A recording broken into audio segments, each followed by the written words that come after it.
Poof. Mind-blowing. It's probably the understatement of the year. Narendra Modi is a frickin' freak of nature. And I mean that in a good way. Over the last 2 years, this man has taken the world by storm. And he's not only just infused his economy during one of the most eggshell, fragile, economically questionable, dubious, and unsettling moments in history since the Great Depression, but he's managed to help double India's GDP within the last 10 years. It's unheard of. And not only that,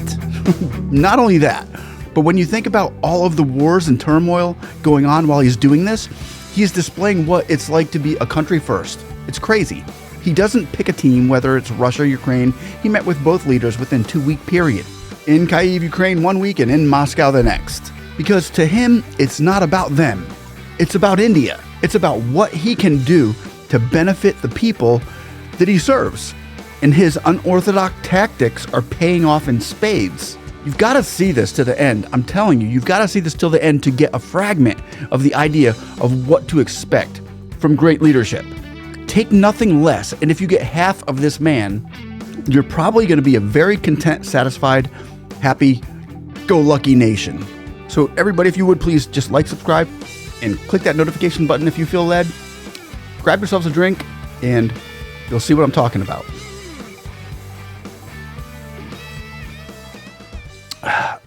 First stop, Russia. You have a lot of ideas, you're very energetic, and you know how to get results for the benefit of India and the Indian people. And the result is evident. India is a confident third in the world in terms of its economy size, and I think it is also the biggest country in the world in terms of population. But that's not the most important thing. Most importantly, 23 million births every year is the biggest indicator in the world. These are not just figures. It means that people are planning their families. They have a planning horizon which is quite extensive, and it's expanding. It means that people are feeling confidence, that they are sure of the stability, and that is very important. So I congratulate you, and once again, I'm very happy to see you. So I can feel that you're serving the Indian people. Yes, you're right. I've got only one goal, the people of India, my country. So there's one of the most powerful men in the world just telling Modi how great it is and how wonderful he is, and now 23 more million coming per year in India, birth rate. That's awesome. That's huge. But now that you're done talking to Putin, what are you going to do? Modi's like, bye, gotta go. Where you headed? Where you headed, Modi? I'm going to see Zelensky. Ciao. Modi, Modi, Modi, Modi, Modi,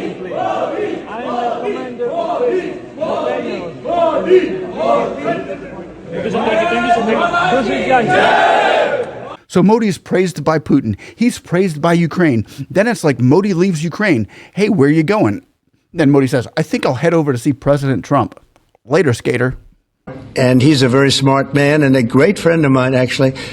And we had very good talks. I think it's going to work out very well between India and our country. Very, very well. And I want to say you have a great prime minister. So now Modi's being praised by the United States, Russia, Zelensky, and he's so likable. He's so likable, yet he's still as sharp as a samurai sword in his tactics. His public speaking is amazing. His economic policies are amazing. His faith is unmovable. His strength in battle, and yet he has yet to miss a target, which is India first, and the people I serve first. Where you going now, Modi? They're praising him in Japan. India and Japan relation is thriving now, very much. And there is a huge opportunity for Japan to invest to India. We work together to make India as a hub to promote the products produced here in India to other countries together. Well, first and foremost, the stability he has brought to all the policy measures, and then creating a strong bond between Japan and India. has been extremely helpful. And I think going forward, the market is here in India. And I think there's a strong desire on the part of Japanese businesses to be part of that growth. Actually, the meeting was magnificent, I would say. There has been many talks about the stability of the Indian economy, all the prospect and the prosperity that we see toward the future. I was very happy that the Prime Minister Modi also emphasized the importance of air transportation and airline industry. Many broad sectors, also aerospace, food processing, they're very broad. That I received a strong aspiration of Prime Minister Modi to welcome Japanese investment. You got to get the scope of this. This is big money deals he's making, and he's not begging anyone. He's got a nation of brilliant entrepreneurs, 1.4 billion people, 23 million being born every year that put money where their mouth is. They're unstoppable. We're talking about an economic stability for a nation. Modi is the cream of the crop, and his investors know it. So what does that mean? It means more stable money heading towards India. While other countries are asking their citizens to buckle down and stock up on water and crackers, India's throwing feasts and having family dinners and with take-home bags for everyone. What? And if you doubted Modi to begin with, as this man said, well, I doubted him, and now there's egg on my face.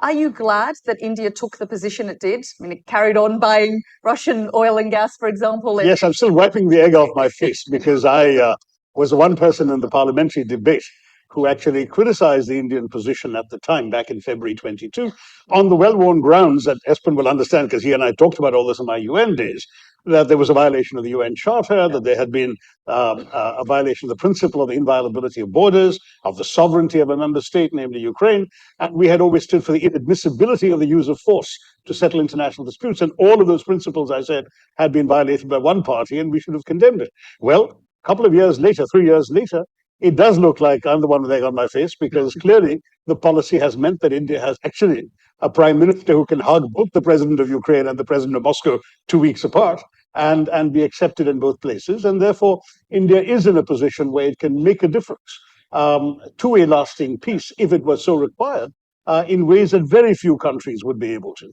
And why is there egg on his face? Because of the GDP. And you know what? Better things are yet to come. The kind of figures that have come about India's economy, that India's GDP has doubled in 10 years, it is very good news. It is a confirmation of the fact that Narendra Modi as the Prime Minister and as the Prime Minister have done it. This is the result of the policies of his government towards the economy, and when the Prime Minister talked about 2047 that India would become a developed country, when he said that it would become $5 trillion, it would have sent a message to those people also. Yes, we can do it by those who were earlier raising questions about India's economy and speaking against the policies of the Prime Minister and his government.